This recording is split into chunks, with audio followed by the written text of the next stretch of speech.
In astrology, we have these sources, these resources that help us to understand our femininity. And when we study the planets, like Venus, we can uncover the true esoteric meaning of our journey towards beauty. And there are other resources of femininity in astrology. The moon, Lilith. So when we are starting to look at these planets together, when we start to look at the moon and Venus, we can see that they can work beautifully in harmony, showing us the most natural part of ourselves and our highest version of beauty. But the very rule that we need to understand about femininity is that there are no rules. And so Venus and the moon can get along if they want, but they can also be completely on their own paths. They are both in this energy of destroying what is mediocre, destroying what is not divine in their own way. Venus is dopamine, and the moon just thinks she's dope. The moon is being, and Venus is becoming.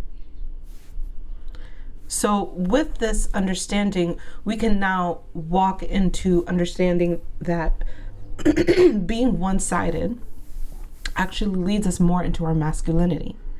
It is the very thing of choosing that leads us into more masculinity, to choose Venus or to choose the moon. And definitely when we get too heavy on being about the moon, then we might be extremely emotional, imbalanced in our mind and body, right? And when we are too heavy on Venus, we are extremely superficial, extremely focused on beauty and all of the ideas of beauty versus the real beauty. And the real beauty is that you're all of these things. So in this talk, I want to talk to you about the beauty of Venus being both feminine and masculine, and how Venus is definitely the planet that when we are in balance can lead us to our most exciting, most pleasurable life. Who said that life has to be so hard? And when it's hard, why not look really good at dealing with it? This is Venus is not as feminine as you think. Part 3. Now he's giving me life, birthing star seeds in between, getting ready for the great awakening. Past lives feel like alkaline water. Everything here, I do it for my daughter. Peace and love, everyone. It's your girl Karina, and I am back with another edition of Venus is not as feminine as you think.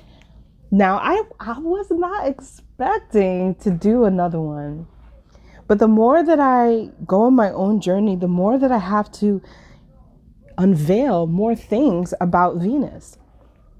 And today I wanted to talk to you about the element of desire.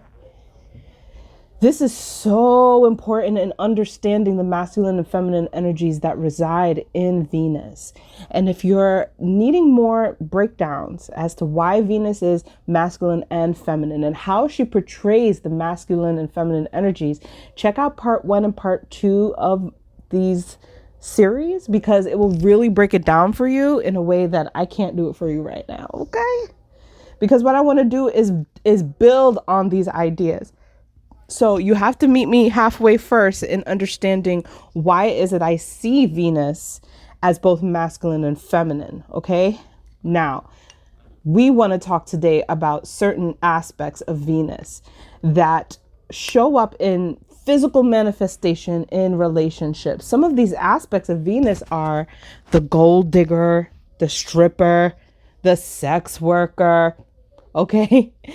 The side chick, the cougar. And if you guys have checked out my Venus RX Oracle deck, I actually included these archetypes in there. And what I want to talk to you guys about today is the concept of desire and how Venus has been triggering to many people because of your relationship with desire.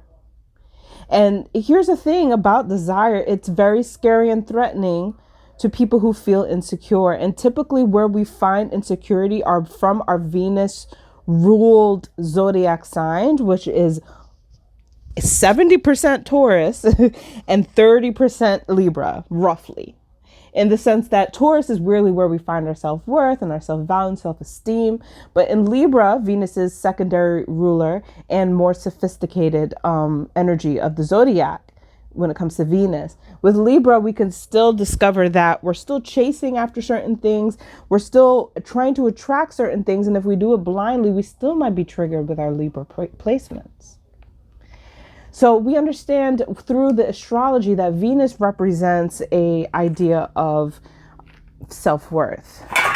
Excuse me. Venus represents an idea of self-esteem, self-confidence. These things can be jaded when you have a mistreated relationship with desire. Now, when I say a mistreated relationship with desire, what does that mean? That means that maybe you were conditioned to not desire things early in life, okay? And this does typically happen in very strong religious, families where certain things are stripped of you. Certain things are stripped of your desire. So some of these things might be dressing up and looking beautiful, right? Certain parents might feel like they couldn't allow you to do that because you would attract the wrong kind of attention. And so because this wasn't developed within you, your relationship with desire is kind of jaded. Okay. The same thing goes for, a desire. So that's desire for dressing up. What about desire for wanting to connect, say during your hormonal years, right? Your sexual desires are going to be going through the roof. Now, what if you grew up in a religiously or just a strict family, a family that kept you from your desires, and so you might have issues with really being attracted to certain things. Okay. The other thing is desires of material things. So what if you grew up in a family that has a desire to keep you from you grew up in a family that kept you from wanting certain material things, right? So maybe because they didn't want you to overspend your money on luxurious items, or they wanted you to learn what it means to be humble and work really hard for the things that you want. Okay, so this becomes a jaded relationship with Venus because Venus's energy is masculine and feminine, and it's based off of this idea of desire. And as a feminine entity in your femininity side, right, which is in all people, we all possess both masculine and feminine energies. On your feminine side, it may be attracting desire, right? And in your masculine energy, it will be going after your desires. So now when we enter into the world of adulthood and we're triggered by a certain thing, like let's say a sex worker, maybe this has a lot to do with your relationship with desire, in the sense that the sex worker is mirroring back to you, Venus, Libra, the mirror, is mirroring back to you where it is that you feel that either you cannot attract desire or you cannot go after desire.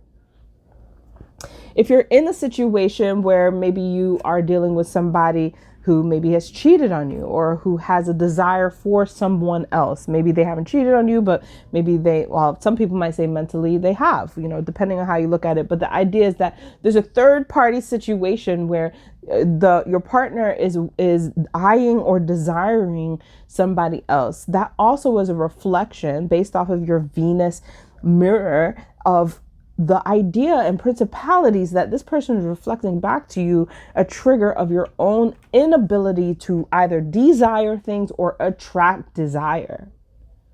Okay. So when I use these examples, I'll be straight in saying that these examples are for people who have repressed desire. a repressed desire will be triggered by these archetypes because they have not experienced what it feels to healthfully attract desire to them and to go after the things that they desire. And so these people might live certain lives. I'm saying these people, I'm talking about myself, y'all.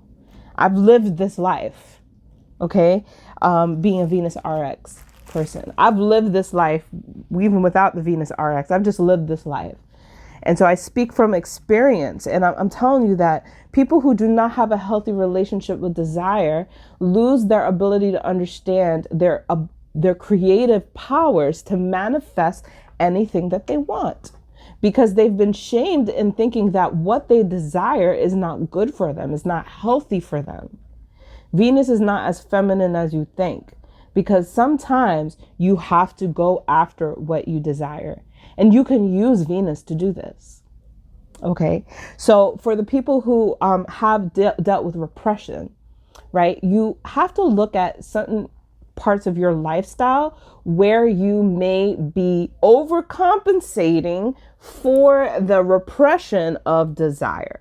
I'm going to give you an example, a personal example. For me, it is overeating, for the overcompensation of not feeling like I could go after my desire to be a music artist. I've been doing music since I was a kid. And yet still there was some sort of conditioning that I allowed to, keep abiding by, that I got off on eventually, in which I am no longer wanting my ideal lifestyle, my ideal career, my just lifestyle in general. Because somebody who's going after the things that they desire, they're manifesting things at the whim because they believe that it's okay for them to do so. The powers of Venus are so strikingly simple, and yet in a lot of situations, people are repressed from these powers. Now, in part two, in both parts, part one, part two, I both talk about how Venus is considered Lucifer. And Venus is directly related to this archetype in the Bible. And because of this, Venus becomes the bad guy, right? And I go deeply into part two on why this astrologically makes sense, but you also have to just understand it from a more objective point of view, in a more neutral point of view, and understanding that Venus is the bad guy in religion because the whole idea here is to eliminate desire. When it comes to these major religions, there is this undercurrent idea that human beings cannot be tapped into their humanity when they have desire. Again, bringing in the side chick archetype, the sex worker archetype, the cougar archetype. These are all archetypes that have been shamed. The stripper archetype. These are all archetypes that are not allowed in society. They are forbidden archetypes in society, in which they exist, but from a judgmental point of view, they're quite often seen as being the bad guy.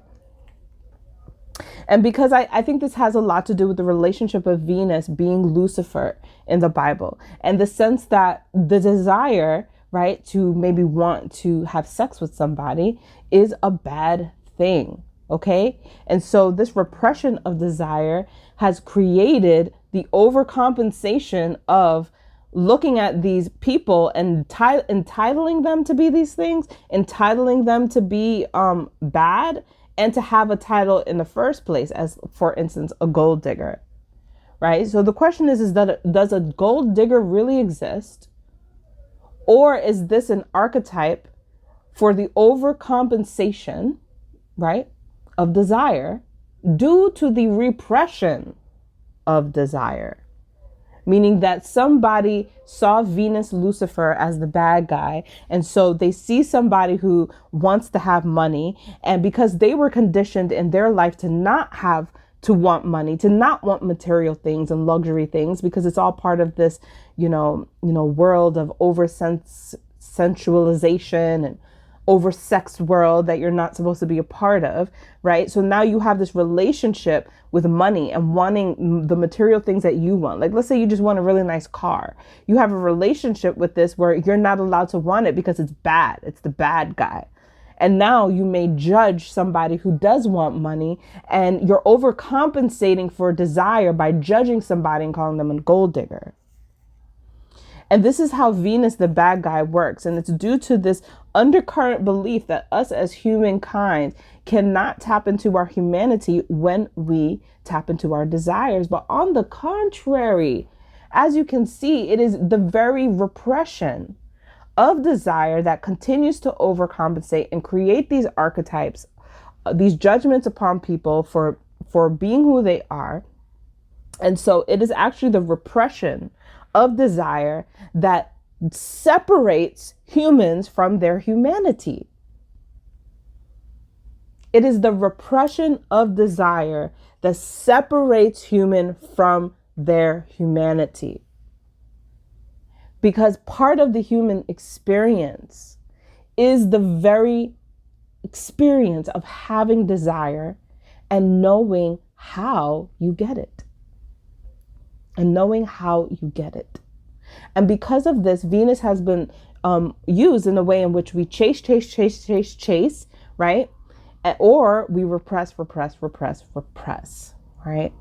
So I've talked about the people who have repressed, but now let's talk about people who are over the top, right? Because it's almost like they're both are the same. You know, you might identify more as being repressed, but somewhere in your life you overcompensated and now you're over the top, Venus. For instance, for me, I have been repressed sexually for a long time. I repressed myself eventually. After a moment, it's not me victimizing myself. I kept choosing to repress myself sexually. And what this ended up happening is overcompensating in the areas of overeating. So this is what happens with Venus, is that one level becomes repressed and the other level becomes overdone. So somebody who you may judge as being oversexed, for instance, right? Well, first we have to look, maybe they are just healthy and you're looking at them as being oversexed because you have repression in yourself. But let's say if they admit, yes, I'm oversexed and I'm not happy with my life and I want to live a life where I am enjoying sex, but I don't feel like I need to have it in order to have intimacy, right? Or if I'm in a place where I'm almost addicted to sex, right? This is because of a feeling of lack of desire, in which you may have felt somewhere in your life that you can't desire this one thing, or you just feel like you can't get it. And so it creates a lot of either anxiety or depression. And so you lean more in towards the addictive nature of Venus, which is the shadow side of Venus. And a shadow side of Venus, again, with the title, Venus is not as feminine as you think. You going after that shit. You know what I'm saying? Yeah, you might attract, I might attract like a healthy cheeseburger my ways, you know, and I might attract it for sure. But I also, when I'm in that mode of feeling repressed, I'm looking for that healthy cheeseburger, that big old jumbo cheeseburger. I'm looking for the cheeseburger and the French fries and the whole, you know, American meals shebang. I am chasing after that shit because I'm feeling depressed. I'm feeling like I need emotional fulfillment. I need that dopamine, that sugar rush. Venus is the sugar rush. Any food that has sugar is Venus related. You know what I'm saying? So that addictive nature that comes with Venus, when it comes to food, is sugar, and when it comes to, you know, people, is sex. And for me, I repress the sex to go after the sugar. And I said go after the sugar, meaning that my ass is chasing that shit. So Venus is not as feminine as you think. A need to be addicted to something requires you to actually chase it, especially when you're in this place where you feel like, oh my gosh, like I am almost in a state of crises, right? A state of high anxiety or a state of extremely deep depression, right? A state of feeling stuck.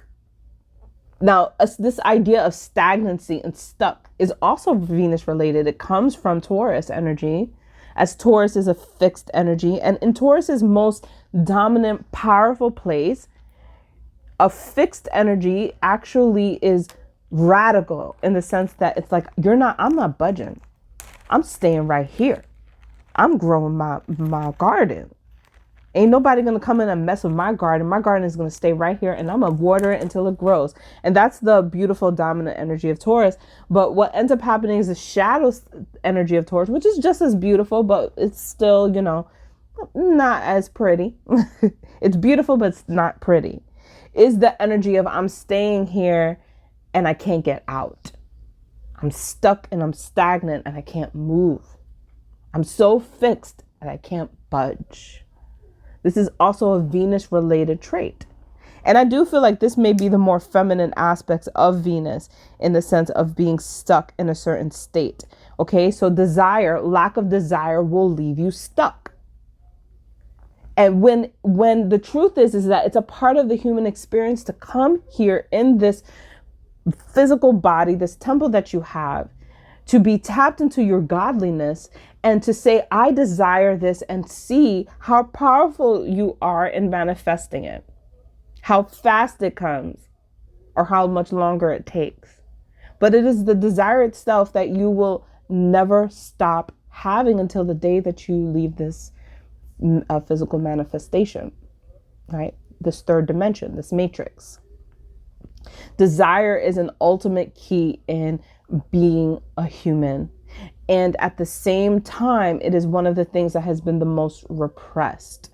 And a human being that is disconnected from their desire due to the stereotypical, quote unquote, bad guy, Luciferian, ideas of Venus.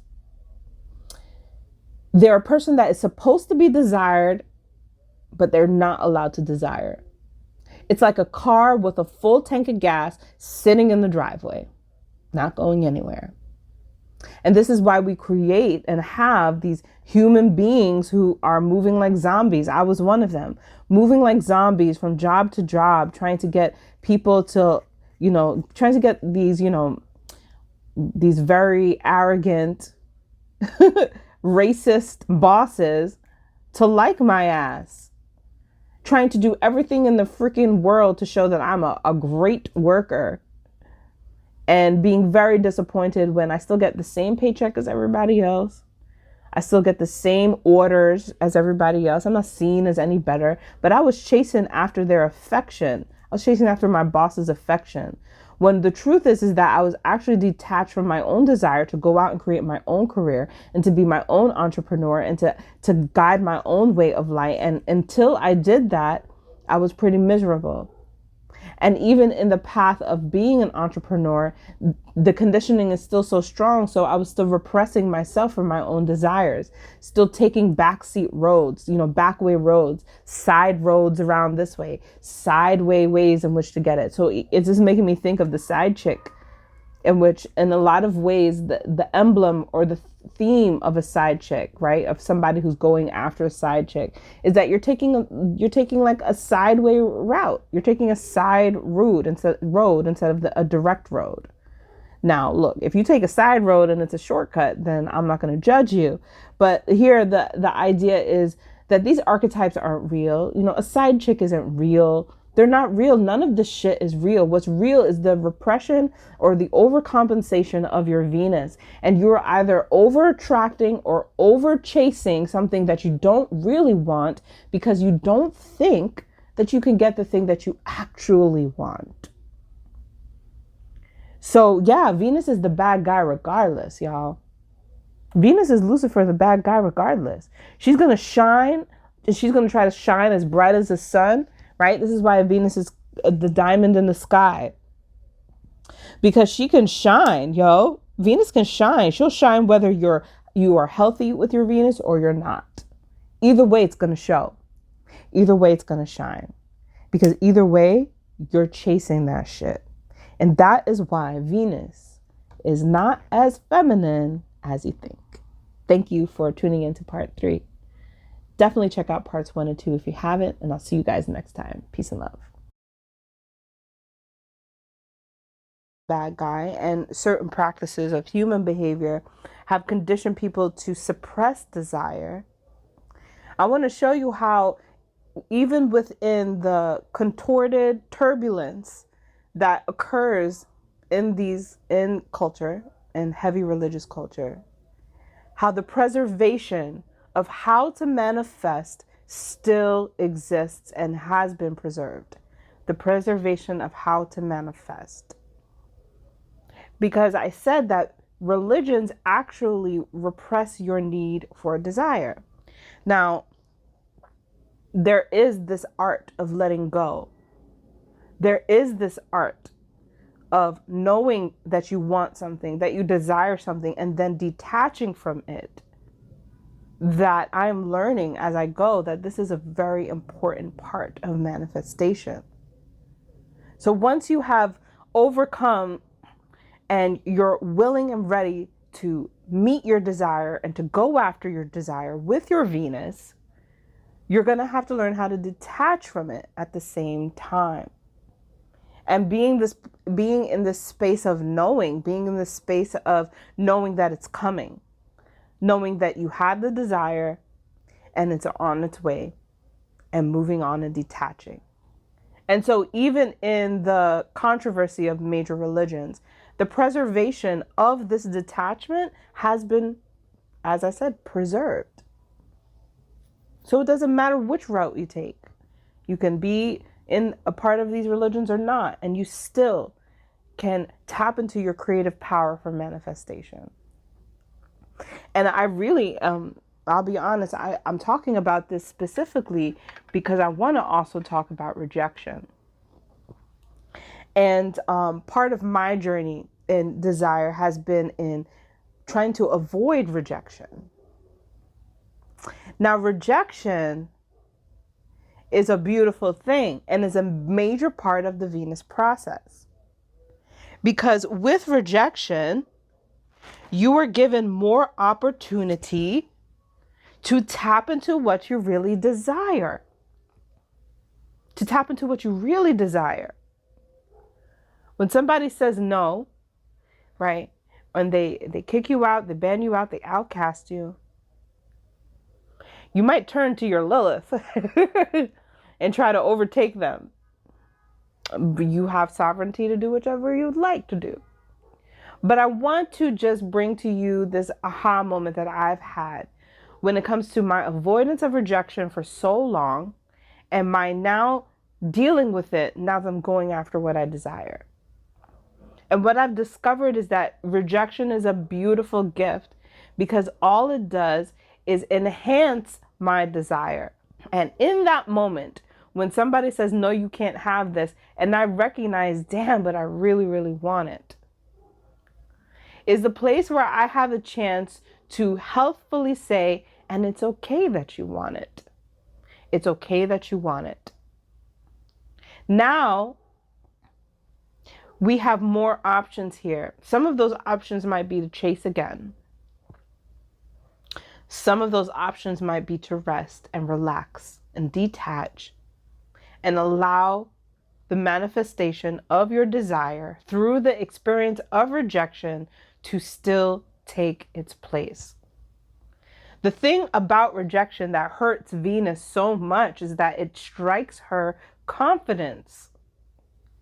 But if you are tapped into Venus desire and know that what you want is coming to you, then rejection is merely a part of the process.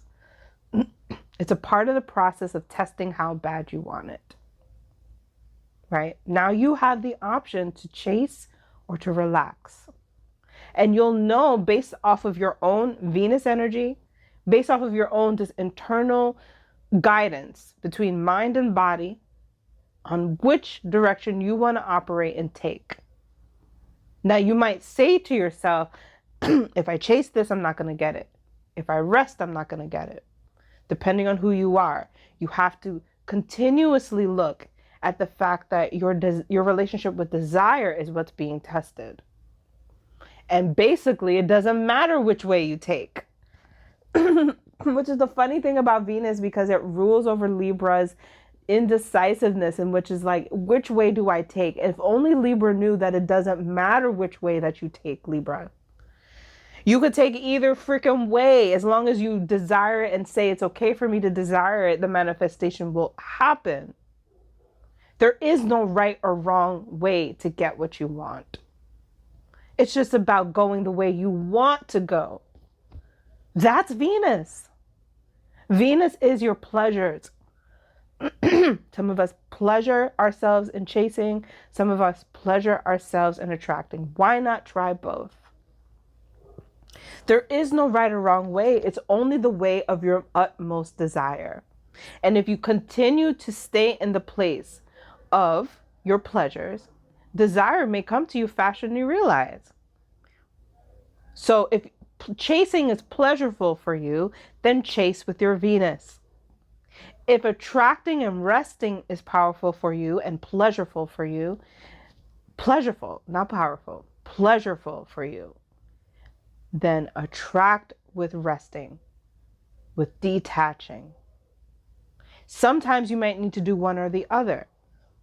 But again, the route that you take and how you do it doesn't matter with Venus. It's about the most pleasurable path, because it is the path itself that you have to deal with the most. Once the manifestation has taken place, you'll be moving on to another desire. So when people say enjoy the process, it's the same thing as saying find the pleasure in which journey you would prefer to take. And this is the art of rejection. The art and beautiful thing about rejection is that it is the same thing as acceptance. All it is showing you your desire.